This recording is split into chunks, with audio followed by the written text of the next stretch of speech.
Hello दोस्तों, स्वागत है आपका मेरे YouTube channel most and information में। आज मैं एक नई इन्फॉर्मेशन लेके आया हूँ जो कि सीआईएसएफ फायरमैन के डॉक्यूमेंट वेरिफिकेशन का जो एडमिट कार्ड है वो आज जारी कर दिया जाएगा 7 तारीख को, और उसका जो नोटिस है वो भी आ चुका है। आपका जो डॉक्यूमेंट वेरिफिकेशन हो रहा है वो 14 तारीख से 25 तारीख तक हो रहा है, 14 नवंबर से लेकर 25 नवंबर तक।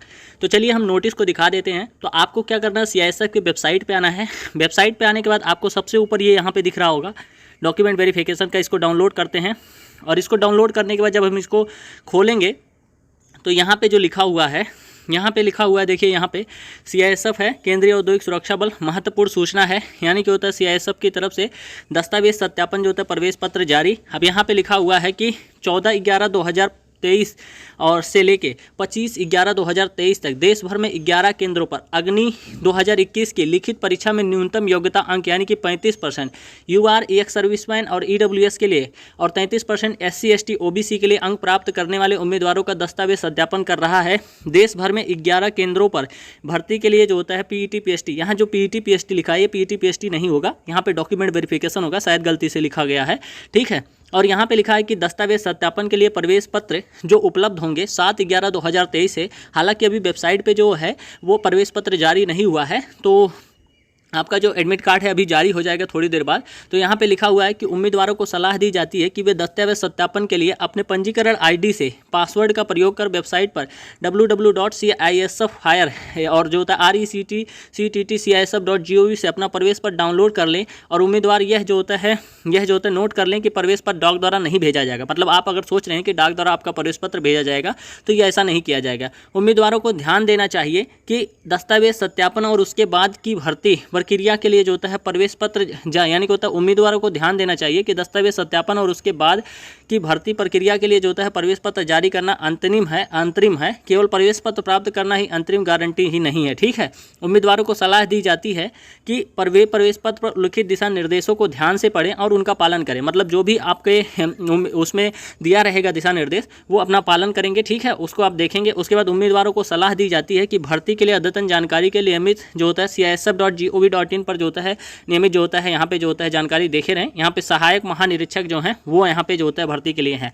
अब जो जरूरी डॉक्यूमेंट है उसके बारे में अगर हम बात करें, जैसा कि सभी लोगों ने बता दिया है, मैंने नहीं बताया है तो मैं भी बता दे रहा हूँ। जैसे आप जनरल कास्ट के हैं तो जनरल कास्ट में आपका सबसे ज़्यादा क्या लगेगा, तो पहला जो लगेगा वो लगेगा 10वीं, ठीक है, 10वीं लगेगा। उसके बाद जो होता है 12वीं लगेगा। उसके बाद जो होता है 10वीं 12वीं के बाद जो होता है आपका निवास रहना चाहिए।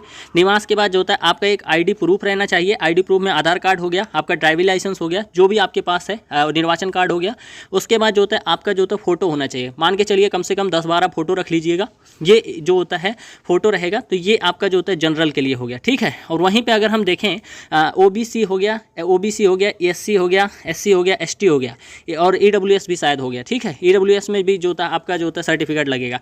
इसमें जो होता है आपको क्या होना चाहिए, 10वीं होना चाहिए, 12वीं होना चाहिए। वहीं पे जो होता है 10वीं हो गया, 12वीं हो गया। उसके बाद जो होता है आपका निवास हो गया, निवास प्रमाण पत्र हो गया। और निवास प्रमाण पत्र के साथ आपकी जाति होनी चाहिए। जाति आपकी कैसी होनी चाहिए, सेंट्रल वाली होनी चाहिए शायद, ठीक है।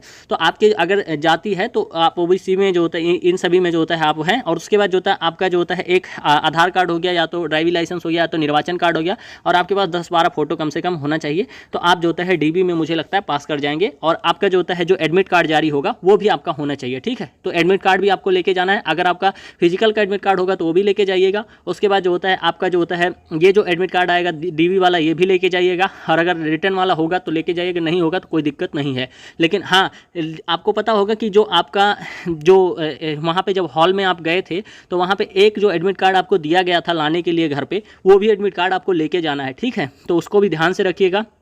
और उस एडमिट कार्ड, क्योंकि उस पर जो होता है ठप्पा लगा हुआ है कि आपने ही है, क्योंकि आपका जो एडमिट कार्ड है वो मैच किया जाएगा। तो इसी वजह से आप जो होता है फुली तैयार रहिए। अभी थोड़ी देर बाद जो होता है साइड पे जो होता है आपका एडमिट कार्ड मुझे लगता है आ जाएगा। तो आप लोग थोड़ा सा वेट करिए शाम तक का, तो आपका एडमिट कार्ड आ जाएगा। आराम से डाउनलोड करिएगा। 11 सेंटरों पर है, तो देखिए आपका सेंटर कहाँ जाता है। सो ये एक ओवरऑल वीडियो थी जो कि मुझे लगा कि आपको देनी चाहिए। सो आई होप कि वीडियो आपको अच्छी लगी होगी। अगर वीडियो अच्छी लगे तो वीडियो लाइक करना, शेयर करना, सब्सक्राइब करना। मिलते हैं नेक्स्ट वीडियो में। धन्यवाद, नमस्कार, जय हिंद।